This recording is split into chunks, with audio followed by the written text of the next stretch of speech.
بسم اللہ الرحمن الرحیم۔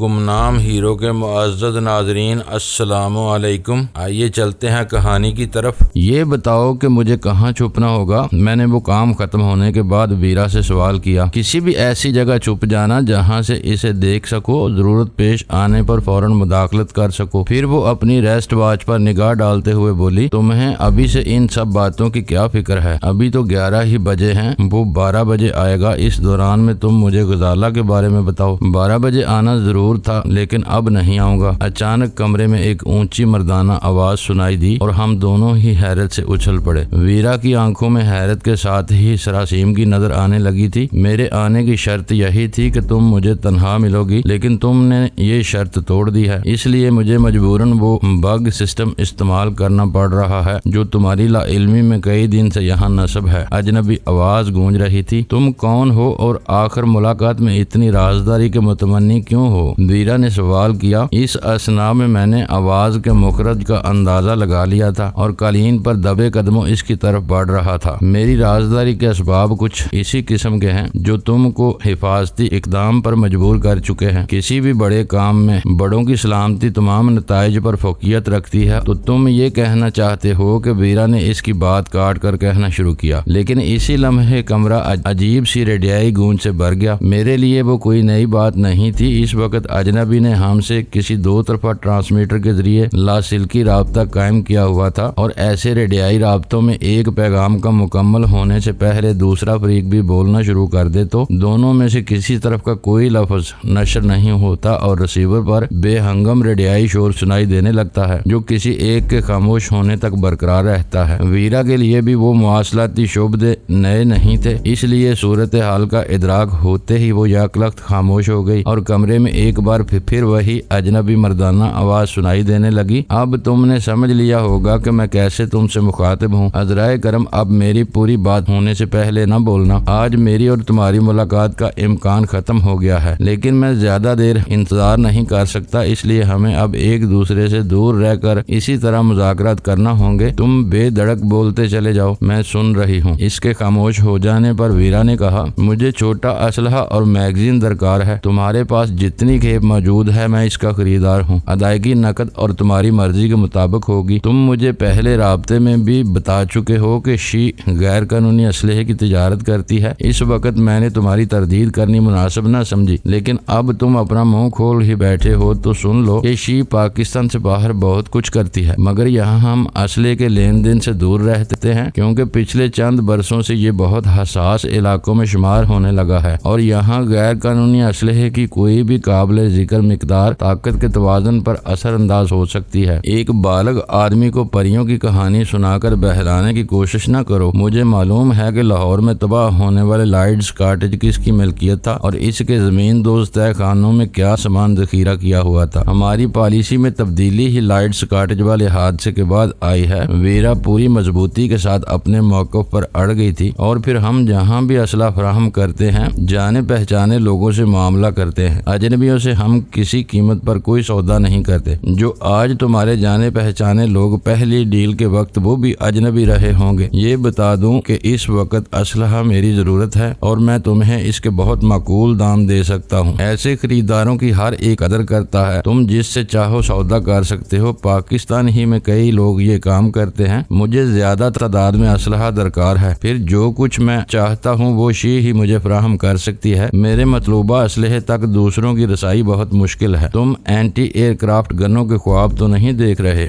ویرا نے چبھتے ہوئے لہجے میں کہا۔ وہ مل جائیں تو کیا ہی بات ہے، لیکن میری اصل دلچسپی ہلکے ہتھیاروں، ان کے میگزین میں ہے۔ اسٹنگر میزائل اور ان کے لانچروں کی بھی ضرورت ہے۔ کھل کر کیوں نہیں کہتے کہ تم گوریلا جنگ کے امریکی ہتھیاروں میں دلچسپی لے رہے ہو؟ تم خود ہوشیار ہو تو مجھے اتنا کھلنے کی کیا ضرورت ہے؟ لیکن زیر زمین دنیا کے لوگوں کی ضروریات عام طور پر ایسی مہلک نہیں ہوتی۔ تم تخریب کاری یا دہشت گردی کے کسی منصوبے کو روبے کار لانا چاہتے ہو۔ اہمیت اسلحے سے زیادہ ان ہاتھوں کی ہوتی ہے جن سے وہ چلایا جاتا ہے۔ ہمارا مشن بہت اعلیٰ اور عرفہ ہے۔ یہ سب اسلحہ سرحدوں کی حفاظت کے لیے استعمال ہوگا۔ کیا تم کسی خفیہ سرکاری محکمے کے اہلکار ہو؟ ویرا نے میری طرف دیکھتے ہوئے سوال کیا۔ تمہارا اندازہ درست ہو تب بھی میں اس کا اعتراف نہیں کروں گا۔ میں نے محسوس کیا کہ وہ الجھی گفتگو کر رہا تھا، خاص خاص طور پر اپنی ذات اور اپنے مقاصد کے بارے میں ابہام پیدا کرنے کا کوئی موقع ضائع نہیں کر رہا تھا۔ اعتراف نہیں کرو گے تو مجھے سرحد کی حفاظت کا دعویٰ مشکوک نظر آئے گا۔ ویرا کے اس تبصرے پر مجھے خوشی ہوئی کہ وہ بھی انہی خطوط پر سوچ رہی تھی جو میرے ذہن میں جنم لے رہے تھے۔ شی کسی معاہدے کے تحت اسلحہ نہیں بیچتی جو تم میرے مقاصد میں اتنی دلچسپی لے رہی ہو، لیکن تم نے شی سے زیادہ میرے لیے اجنبی ہو۔ تم نے پہلے کبھی ہم سے واسطہ ڈالا ہوتا تو تمہیں معلوم ہوتا کہ شی اصولوں پر چلنے والوں کی تنظیم کا نام ہے۔ میں جانتا ہوں اس کا لہجہ تلخ ہو گیا۔ جو لوگ اسلحہ اور ہیروئن کی آمدنی پر پلتے ہوں ان کی اصول پرستی کسی وضاحت کی محتاج نہیں ہوتی۔ تم اصل موضوع سے بہک رہی ہو۔ مجھے اندازہ تھا کہ وہ اپنے اس سسٹم پر ابتدا ہی سے ہماری گفتگو سنتا رہا تھا اور میرے وجود سے باخبر تھا، اس لیے میرا خاموش رہنا ضروری نہیں تھا۔ اس بار میں نے اشارے سے ویرا کو خاموش کر دیا اور نامعلوم شخص سے گفتگو آگے بڑھانے کا کام خود سنبھال لیا۔ اگر تم سرکاری آدمی ہو تو یہ امکان بھی ہے کہ تم ہمیں گھیرنے کی کوشش کر رہے ہو، میں نے اس کے پیدا کیے ہوئے ابہام سے فائدہ اٹھاتے ہوئے کہا۔ سرکاری اہلکار چوروں کی طرح چھپ کر سودے نہیں کرتے، وہ تو سامنے آ کر ڈنکے کی چوٹ پر اپنا کمیشن تک خود طے کرتے ہیں۔ اسی کے ساتھ تم نے سرحدوں کی حفاظت کی بات بھی کی ہے۔ میرا خیال ہے کہ تمہارا یہ بات سچ ہے، لیکن ہمیں یہ معلوم نہیں کہ تم کس ملک کی سرحدوں کی حفاظت میں دلچسپی لے رہے ہو، پاکستان کی یا اس کے کسی ناراض پڑوسی کی سرحدوں کی۔ مدام نے تمہیں ڈینی کہہ کر مخاطب کیا تھا۔ مجھے خوشی ہے کہ تم نرے محافظ ہی نہیں ہو بلکہ اہم معاملات میں دخیل بھی ہو سکتے ہو۔ مدام غیر ملکی ہے، تمہاری قومیت مجھے معلوم نہیں، لیکن میں اتنا ضرور جانتا ہوں کہ مجرم کا کوئی وطن نہیں ہوتا، وہ صرف اپنی ذات کے لیے کماتا اور زندہ رہتا ہے۔ اس بات سے تمہیں کیا فرق پڑتا ہے کہ میری ہمدردیاں کس ملک کے ساتھ ہیں؟ سمجھنے والی بات یہ ہے کہ ایسے خطرناک سودے آدمی اپنی سرزمین پر ہی زیادہ آرام، اطمینان اور حفاظت کے ساتھ کرتا ہے۔ اس کے دلائل کمزور تھے۔ میں نے بانپ لیا کہ وہ جھوٹ بول رہا تھا۔ اس کا تعلق یقیناً سرحد پار کی کسی غیر دوستانہ سلطنت سے تھا۔ وہ کھل کر جھوٹ اس لیے نہیں بول پا رہا تھا کہ سودا بن جانے کے بعد مال کی تحویل کے مقام اور رقم کی ادائیگی کے مراحل سامنے آتے تو وہ باتیں خود بخود کھل سکتی تھیں، لیکن میں اسے یہ احساس نہیں دلانا چاہتا تھا کہ میں نے اس کا جھوٹ پکڑ لیا تھا۔ مجھے اخبارات اور سیاست سے کبھی بھی زیادہ دلچسپی نہیں رہی تھی، مگر میرا خیال تھا کہ وہ کسی دشمن ملک کا ایجنٹ تھا۔ اپنے ملک کی خفیہ ایجنسیوں کے ذریعے اس نے شی اور ویرا کے بارے میں معلومات حاصل کرنے کے بعد پاکستان کی سرزمین پر اس سے رابطہ قائم کیا تھا، مگر بدقسمتی سے وہ میرے بارے میں کچھ نہیں جانتا تھا۔ اس کی معلومات کے ذرائع مقامی ہوتے تو ویرا کے ساتھ ہی میرے نام اور کام سے بھی واقف ہوتا، کیونکہ ایک زمانے میں خود شی میں بہت زیادہ فعال رہنے کے بعد بتدریج شی سے تصادم کی راہ پر چل نکلا تھا۔ ویرا نے تمہیں بتا دیا ہے کہ اب پاکستان میں شی اسلحے کی تجارت نہیں کرتی، لیکن ویرا کے بین الاقوامی رابطے ہیں، یہ تمہارا سودا کرا سکتی ہے۔ اس کے لیے تمہیں مطلوبہ سامان کی فہرست کے ساتھ ذاتی طور پر ہم سے ملنا ہوگا تاکہ ہم اپنے ذرائع سے تمہارے بے ضرر ہونے کے بارے میں تصدیق کرا سکیں۔ اور اگر میں اس سے انکار کر دوں،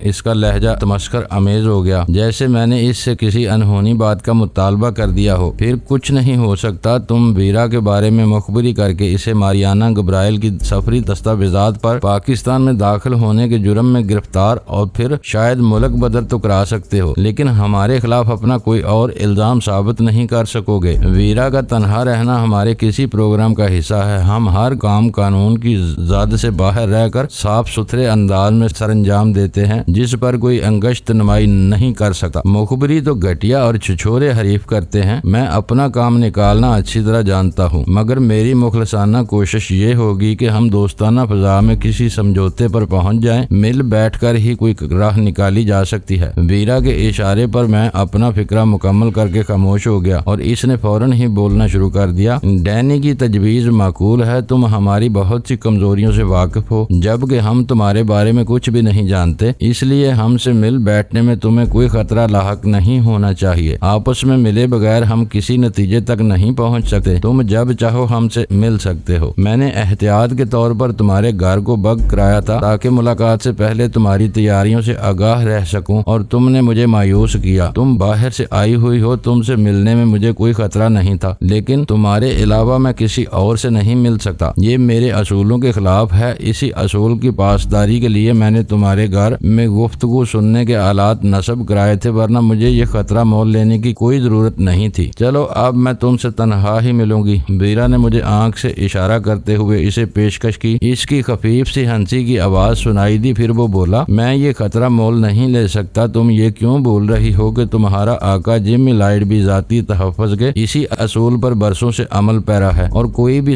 صورتحال اسے کسی کے سامنے آنے پر مجبور نہیں کر سکی ہے۔ جہاں ذاتی نمائندگی ناگزیر ہو وہاں وہ اپنے با اختیار نمائندوں سے کام لیتا ہے۔ تم بھی اپنے کسی آدمی کو بھیج سکتے ہو جو ہمارے سوالات کے جواب دے سکے۔ مشکل ہے، تم جیسی ہوشیار اور ذہین عورت سے معاملات طے کرنے کے لیے میرے پاس کوئی پائے گا آدمی نہیں ہے۔ اس بڑے سودے کو مجھے خود ہی طے کرنا ہوگا، پھر ہمیں کوئی اور بات کرنی چاہیے۔ ویرا نے دو ٹوک لہجے میں وہ بات وہیں ختم کرنا چاہی۔ اگر میں تمہارا کوئی اہم کام کرا سکوں تب کیا صورتحال ہوگی؟ قدرے پس و پیش کے بعد اس کی تردد امیز آواز سنائی دی۔ پتہ نہیں تم کس کام کا حوالہ دے رہے ہو۔ اس پر بات کرنے سے پہلے میں یہ جاننا چاہوں گی کہ یہ سودے بازی ہوگی یا بلیک میلنگ کی کوئی دھمکی؟ ویرا اس پر حاوی رہنا چاہ رہی تھی۔ دونوں میں کوئی نمایاں فرق نہیں ہے، اس طرف سے جواب آیا۔ سودے بازی یک طرفہ ہوتی ہے، بلیک میلنگ کے سامنے گھٹنے نہ ٹیکنے پر نقصان اٹھانا پڑتا ہے۔ جو نقصان ہونے والا ہے وہ تو تمہارے ذہن میں بھی ہے۔ مجھ سے معاملہ کر کے تم اس نقصان سے محفوظ رہ سکتی ہو۔ بات نہ بننے کی صورت میں وہی ہوگا جو ہونے والا ہے، میں اس میں دخل نہیں دوں گا۔ یہ ایک باعزت تجویز ہے، لیکن میں یہ سمجھنے سے قاصر ہوں کہ تم میرے کس معاملے کا ذکر کر رہے ہو۔ فی الحال تو میرے سامنے ایسا کوئی مسئلہ نہیں ہے۔ تمہاری اور ڈینی کی گفتگو میں نے ابتدا سے سنی ہے، تم دونوں غزالہ نامی کسی ایسی لڑکی کے بارے میں فکر مند ہو جسے جانو ماچی نے حوالات سے اغوا کر لیا ہے۔ میرا خیال ہے کہ میں اس بارے میں تمہارے کام آ سکتا ہوں۔ ہمارے کام آنے کی ایک سی صورت نظر آتی ہے کہ جانو ماچی تمہارا آدمی ہو۔ اس جیسے لوگ قانون اور طاقت کو کبھی خاطر میں نہیں لاتے اور لڑتے لڑتے ایک دن کسی پاگل کتے کی طرح مار دیے جاتے ہیں۔ جانو ماچی میرا آدمی ہے، اس کے فرار کی منصوبہ بندی بھی میں نے ہی کرائی تھی، لیکن مجھے یہ علم نہیں تھا کہ وہ فرار ہوتے ہوئے بھی اپنے ساتھ ایک ایسی لڑکی اٹھا لے جائے گا جو کسی بھی طرح تمہارے لیے اہم ہو سکتی ہے۔ میں چاہوں تو اس لڑکی کو کوئی نقصان پہنچنے سے پہلے عزت کے ساتھ تمہارے حوالے کر سکتا ہوں۔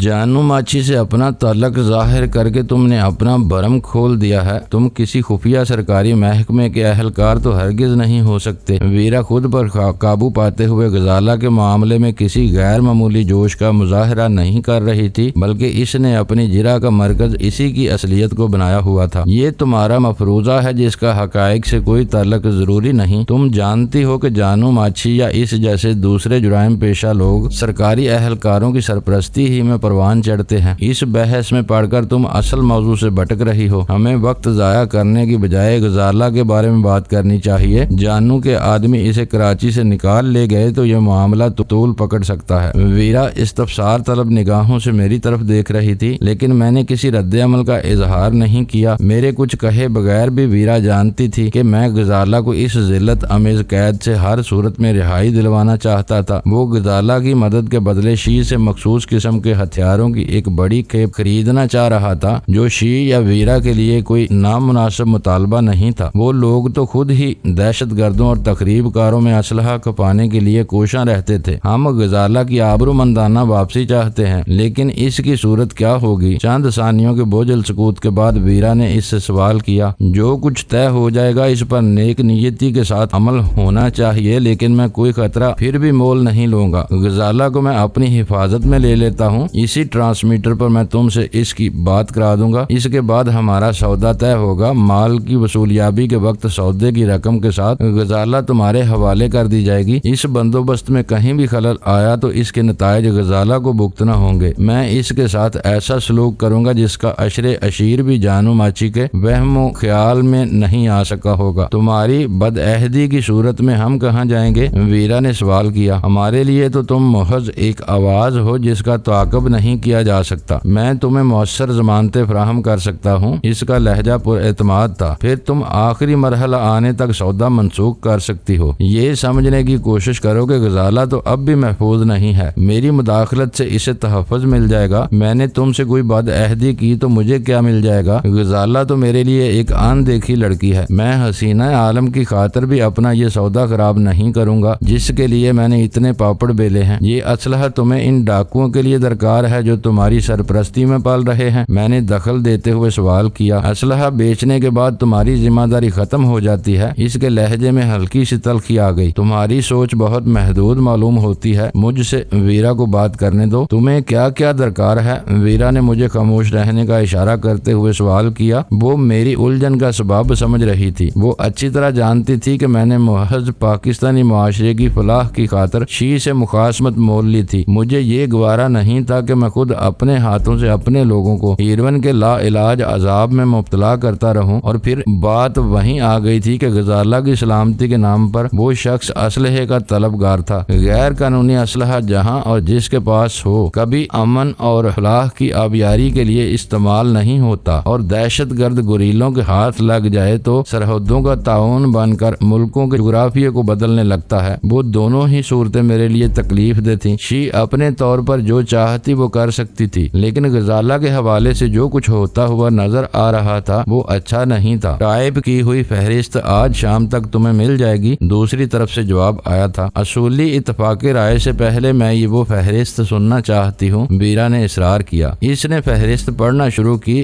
جس میں سب سے ہلکا ہتھیار سب مشین گن تھا۔ ہلکی مشین گنوں اور راکٹ لانچروں تک پر مشتمل اسلحے کی وہ فہرست زیادہ طویل نہیں تھی، لیکن اس خطرناک اسلحے کی مقدار سن کر میری آنکھیں پرتے حیرت سے کھلی کی کھلی رہ گئیں۔ اس سے آگے اس اسلحے کے میگزین کی مطلوبہ تعداد تو ہوش ربا تھی۔ رائفل کی طرح شانے سے فائر کیے جانے والے ہلکے لانچروں کے لیے 2000 سٹنگر میزائل فہرست میں شامل تھے۔ یہ کہا ہی نہیں جا سکتا تھا کہ ان ہتھیاروں کی فراہمی کے لیے ایک گمنام فرد ذاتی سطح پر دلچسپی لے رہا تھا۔ وہ تعداد اور مقدار اتنی زیادہ تھی کہ اس کے سہارے ایک نئی اور طاقتور ترین گوریلا آرمی کھڑی کی جا سکتی تھی، جو نہ صرف زمینی نشانوں کو نیست و نابود کرنے پر قادر ہوتی بلکہ نیچی پرواز کرنے والے طیاروں اور ہیلی کاپٹروں کو بھی میزائل سے مار گرا سکتی تھی۔ شی ہتھیاروں کا لین دین ضرور کرتی ہے اور پاکستان سے باہر کرتی ہے، لیکن اتنے بڑے ذخیرے کے لیے میں اپنے طور پر کوئی سودا نہیں کر سکتی۔ اس کے لیے مجھے اپنے اوپر والوں سے منظوری لینا ہوگی،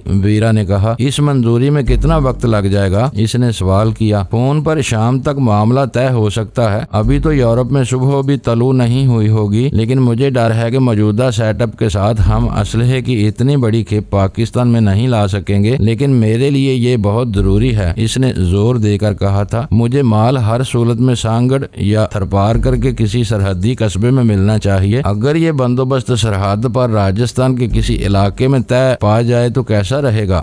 ویرا نے مجھے آنکھ مار کر وہ سوال کیا جو اسے بڑی حد تک بے نقاب کر سکتا تھا۔ نہیں، اس کا جواب فیصلہ کن تھا۔ مال سرحد سے ادھر ہی ملنا چاہیے۔ سرحدوں پر آج کل کشیدگی ہے، دونوں طرف فوج کی بھاری تعداد مامور ہے اور دن رات گشت جاری رہتا ہے۔ میں اپنا کانوائے راجستھان سے اس طرف نہ لا سکوں گا۔ زیادہ مجبوری ہو تو میں 2 کھیپیں بھی قبول کر سکتا ہوں۔ مجھے اندازہ ہے کہ بری راستہ ہمارے لیے مخدوش ہوگا۔ یہ دیکھنا ہوگا کہ رن کچھ کے علاقے میں ہم لانچ کے ذریعے کس گھاٹ پر مال اتار سکیں گے، ویرا نے پرخیال لہجے میں اظہار رائے کیا۔ یہ یاد رکھنا کہ وہ بہت گندی سمندری دلدل ہے جس کے درمیان چند نالیوں میں ہی سفر کیا جا سکتا ہے۔ ان اطراف میں آنے جانے والے ہی ان راستوں کو پہچان سکتے ہیں۔ نئے لوگ دلدل میں پھنس گئے تو تیر کر بھی ساحل تک نہیں پہنچ سکیں گے۔ اس لیے میں رن کچھ کے بحری راستے کا مشورہ نہیں دوں گا۔ وہ میرا یا تمہارا مسئلہ نہیں ہے، ویرا نے بے پرواہی سے کہا۔ ہمارے پاس بحری راستوں اور ان پر چلنے والے عملے کا انتخاب کرنے والے ماہرین موجود ہیں جو تم سے زیادہ سمندری راستوں کو سمجھتے اور جانتے ہیں۔ لیکن میں پیشگی اتنا ضرور بتا دوں کہ اوپر سے اجازت مل گئی تو نصف رقم پیشگی دینا ہوگی، مقامی کرنسی میں شرح تبادلہ پر 10% پریمیم دینا ہوگا، ورنہ ہم ڈالروں میں ہی رقم لینا پسند کریں گے۔ رقم تمہاری مرضی کے سکے میں دی جائے گی، لیکن پیشگی ادائیگی کے بدلے میں ایسا ضامن فراہم کر دوں گا جو تم کو قبول ہوگا۔ رقم ڈلیوری پر ہی دی جائے گی۔ ان کچے دھندوں میں یہ بنیادی اصول ہوتا ہے۔ میرے ہاتھ آنے سے پہلے مال پکڑا گیا تو میری کوئی ذمہ داری نہیں ہوگی۔ میں تمہاری شرائط اوپر پہنچا دوں گی، فیصلہ وہیں سے صادر ہوگا۔ میں رات کو اسی سسٹم پر تم سے رابطہ قائم کروں گا۔ اس وقت ہم کسی نتیجے پر پہنچ جائیں گے۔ خیر سگالی کے اظہار کے طور پر میں غزالہ کے لیے ابھی سے کام شروع کر دیتا ہوں۔ وہ مل گئی تو رات کو اس سے تمہاری گفتگو بھی کرا دوں گا۔ یہ یاد رکھنا کہ اب ہمیں ایک دوسرے کے اعتماد پر پورا اترنا ہوگا۔ اعتماد تو اب مجھے اپنے گھر پر بھی نہیں رہا، مجھے باہر ہی سے اہم فون کالز کرنا ہوں گی، ورنہ تم ہر بات سنتے رہو گے۔ اس وقت میں تمہارے سسٹم کو تلاش کرنے میں اپنا وقت برباد نہیں کر سکتی۔ میں نے تمہارا صرف ڈرائنگ روم بک کرایا ہے، باقی گھر محفوظ ہے۔ تم نے میری آواز کی سمت سے یہ اندازہ تو لگا لیا ہوگا کہ اس ریسیور کا اسپیکر سسٹم سفید مرمر کے مجسمے کے ساتھ لگا ہوا ہے۔ تمہاری آوازیں مجھ تک پہنچانے والا ٹرانسمیٹر فانوس میں لگا ہوا ہے۔ اس کا بٹن آف کر کے تم اپنے گھر کی پوری رازداری بحال کر سکتی ہو، لیکن میرے اس سسٹم کو تباہ نہ کرنا، کیونکہ اب یہی ہمارے درمیان رابطے کا کام دے گا۔ ہمارے پاس تمہارا مطلوبہ مال اسٹاک میں نہیں ہے، اس لیے یہ سب باہر سے ہی منگوانا ہوگا۔ اسی وجہ سے میں نے تمہیں پیشگی ادائیگی کے بارے میں بتایا تھا۔ اس کے متبادل کے طور پر تم نے ضامن کا ذکر کیا ہے۔ اگر تم اس کو ہمارے لیے قابل قبول سمجھتے ہو تو اب اس کا نام بھی بتا دو۔ ہو سکتا ہے کہ صرف اسی کی وجہ سے ہمارے اوپر والے تم سے سودا کرنے پر آمادہ ہو جائیں۔ غزالہ کا معاملہ درمیان میں آ جانے کے بعد مجھے اس سودے سے دلچسپی پیدا ہو گئی ہے تاکہ مال دے کر میں تم سے غزالہ کو چھڑوا سکوں۔ تم بہت دیر کے بعد کھلی ہو۔ ایک گہرے سانس کے بعد اس کی آواز سنائی دی۔ میرا اندازہ بھی یہی تھا کہ غزالہ کی صورت میں جانو ماچی نے مجھے ماسٹر ٹرمپ کارڈ مہیا کر دیا ہے۔ تم یقین رکھو کہ وہ کراچی میں ہو یا دادو میں اسے کوئی گزند پہنچنے سے پہلے اپنی تحویل میں لے لوں گا، اور اگر سودے کی تکمیل تک میرے ساتھ کوئی بدعہدی یا چال بازی نہ کی گئی تو میں اسے اپنی بہن اور بیٹی کی طرح تمہارے حوالے کر دوں گا۔ یہ سمجھ لینا کہ اب ہمارے درمیان معاہدے پر عمل کا مرحلہ شروع ہو گیا ہے، اس لیے میں تمہیں اپنے ضامن کا نام بتانے میں بھی کوئی حرج نہیں سمجھتا۔ ہو سکتا ہے کہ تم اس سے واقف نہ ہو، لیکن وہ سری لنکا میں شی کے ساتھ براہ راست کھڑے سودے کر چکا ہے اور آج کل اسلام آباد میں متعین ہے۔ کرنل مہیش پال اس کا نام ہے۔ وہ نام سن کر ویرا کی آنکھوں میں چمک پیدا ہو گئی، لیکن اس نے اجنبی کی بات پر کسی خاص رد عمل کا مظاہرہ نہیں کیا، بلکہ بے پروایانہ لہجے میں بولی، یہ نام میرے لیے نیا ہے۔ معاہدے پر عمل درآمد شروع ہو گیا ہے تو اب اپنے بارے میں بھی کچھ بتا دو۔ کرنل پال یا کوئی اور کسی آواز کا ضامن تو نہیں بن سکتا۔ میری شناخت بلیک کیٹ ہی ہے۔ کرنل پال اس نام سے آشنا ہے۔ اس کا جواب سن کر میرے پیٹ میں گرہیں سی پڑنے لگیں۔ آخر کار وہی سب سامنے آ رہا تھا جس کا مجھے اندیشہ تھا۔ کرنل مہیش پال کے نام ہی سے اس کی قومیت کا بخوبی اندازہ لگایا جا سکتا تھا، اور اگر وہ اسلام آباد میں متعین تھا تو یقینی طور پر کسی سفارتی عہدے کی آڑ میں اپنا کام کر رہا تھا۔ سری لنکا میں شی کے ساتھ اس کے سودوں کا حوالہ بھی ایک خاص سمت کی نشاندہی کر رہا تھا۔ سری لنکا میں تامل آبادی کو پر اسرار انداز میں مسلح کر کے مقامی آبادی اور پھر حکومت کے خلاف کھڑا کیا گیا تھا۔ آبادی کے دو مختلف طبقات کو آپس کی خون ریزی میں الجھا کر سیاسی سطح پر تامل اور سنہالیوں کے مسئلے کا ایک سکینڈل کھڑا کیا گیا، جس کی آڑ لے کر آخر کار ایک طاقتور مگر کم ظرف پڑوسی نے اپنی باقاعدہ مسلح افواج سری لنکا میں اتار دی تھی۔ اگر کرنل مہیش پال نے اس دوران میں شی سے بھاری تعداد میں اسلحہ خریدا تھا تو اس کا مطلب تھا کہ وہ سری لنکا میں ہونے والی گوریلا کارروائی کے براہ راست سرپرستوں میں شامل تھا، اور اس نے تامل سنہالی تنازع کو گوریلا جنگ میں تبدیل کرنے میں اہم رول ادا کیا تھا۔ اپنے اس پس منظر کے ساتھ کرنل مہیش پال مجھے ایک مکروہ اور شیطانی کردار نظر آ رہا تھا۔ پاکستان میں سندھ کے سرحدی علاقوں اور اندرون سندھ میں عرصہ دراز سے ڈاکوؤں، قاتلوں اور تاوان وصول کرنے والوں کی سرگرمیاں جاری تھیں۔ مہلک اور جدید اسلحے کی فراوانی سے انہیں اتنی طاقت میسر آ گئی تھی کہ وہ رنگ و نسل، مذہب، زبان اور فرقے کا کوئی لحاظ کیے بغیر اس حد تک شہریوں اور دیہاتیوں کے دشمن ہو گئے تھے کہ بسا اوقات امن و امان قائم رکھنے والے مقامی اور صوبائی قوتیں ان کے سامنے مفلوج نظر آنے لگتی تھی۔ امن دشمن اور شر پسند قوتوں کی وہ شورش اپنی جگہ پر تھی، لیکن اسی کے ساتھ ساتھ متعصب نسل پرور گروہوں کو بھی نامعلوم ذرائع سے اسلحے کی کمک مل رہی تھی، جو نسلی جنون میں وحشی درندوں کی طرح اپنے جیسے دوسرے انسان کو صرف اس لیے چیر پھاڑ کر رکھ دیتے تھے کہ وہ کسی اور نسل سے تعلق رکھتا تھا یا اس کی من پسند زبان نہیں بولتا تھا۔ بعض اوقات پرامن فریقین کو مشتعل کرنے کے لیے نامعلوم دہشت گرد کہیں سے نمودار ہوتے اور بلا تفریق گولیاں برسا کر متعدد بے گناہوں کو ہلاک و زخمی کرتے ہوئے رپوش ہو جاتے۔ ایسی کارروائیوں کے بارے میں بہت سے باشعور لوگ بیرون ملک کی پروردہ بلیک کیٹس کمانڈو تنظیم کا نام لیتے تھے، اور اس پر اسرار شخص نے اپنی شناخت ہی بلیک کیٹ بتائی تھی، جس میں ٹی کا اضافی حرف شاید اس کی ذاتی شناخت کے لیے تھا۔ اگر وہ شی سے اسلحے کی بھاری مقدار خریدنا چاہ رہا تھا تو اس کے عزائم بہت صاف اور واضح تھے۔ وہ کرنل مہیش پال کی سرپرستی میں سندھ کے سرحدی علاقے میں باہر سے آئے ہوئے اپنے کارکنوں اور قانون کو مطلوب مقامی جرائم پیشہ لوگوں پر مشتمل ایک مسلح اور طاقتور پر گریلا تنظیم قائم کرنا چاہ رہا تھا جو اس کے اشاروں پر امن و امان کو تہ و بالا کر کے صوبے میں عدم تحفظ اور بغاوت کی صورتحال پیدا کر سکے۔ اس لیے غیر یقینی بلکہ مخدوش اندرونی حالات میں بیرون ملک سے کوئی بھی یلغار مہلک اور تباہ کن ثابت ہو سکتی تھی۔ مجھے صدمہ اس بات کا تھا کہ غزالہ بدقسمتی سے جانو ماچھی کے ذریعے ایسے لوگوں میں پہنچنے والی تھی جو ملک دشمن عزائم رکھتے تھے، اور وہ غزالہ کی آڑ میں شی سے اپنے خون آشام منصوبوں کے لیے بھاری مقدار میں اسلحہ اور گولہ بارود خریدنا چاہ رہے تھے۔ مگر ساتھ ہی مجھے اس بات کی موہوم سی خوشی بھی تھی کہ مجھے قبل از وقت ایک ہولناک بیرونی سازش کا سراغ مل گیا تھا۔ Black cat